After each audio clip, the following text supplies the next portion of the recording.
Hello everyone, welcome to the Technocrat session of the Map Vision. Is that an iPhone? No, that's Apple iPod Touch 4th generation. It came out in September 2010 and it's been 7 years since then. And this is a review video to just see how far we have come in terms of technology. As you can see, the UI looks really old and we're going to compare it with the newer iOS version. So here's an iPhone SE and you can see how much of a difference there is between them. You can see the icons, the notification bar, the time. You can see the clock because the clock in iOS 10 shows the real time. There's way too much in terms of the UI that has changed for iOS. So we're just going to verify the iOS version for this one. So this one has iOS version 6.1.6 as you can see, and this is as far as this goes. It came out with iOS 4.3. Although iPhone 4 got updated to iOS 7 in spite of the same specs as this one, except it had 512 MB RAM.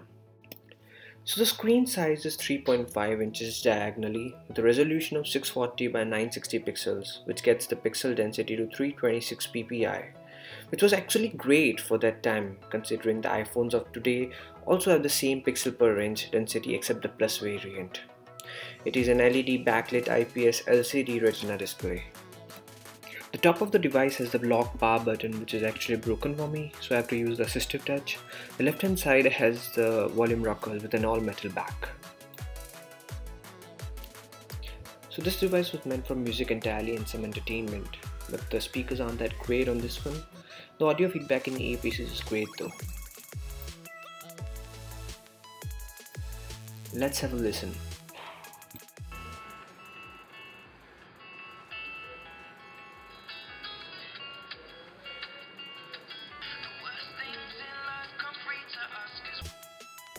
So iPod Touch 4G has 256 MB RAM.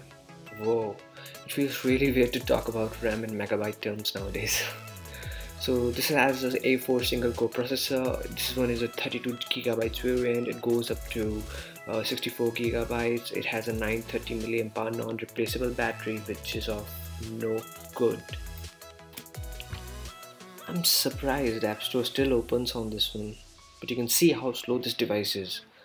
This just goes on to show how fast we are moving in technology terms. I don't expect the integrated apps like Maps to open at all in this one. Even the calendar app is so slow.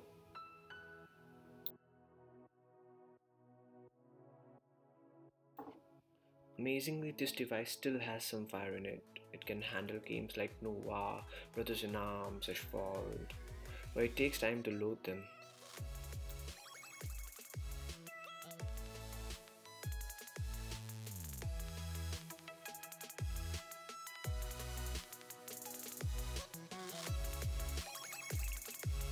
The cameras on this thing are hideous, but I don't expect much from it too.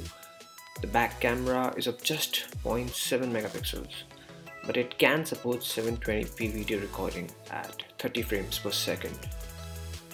The front camera is a 0.3 megapixels VGA cam. Both the cameras lack autofocus. We've come so far and technology episodes just doesn't stop. It is amazing to have this vintage of a device when it is just 7 years old.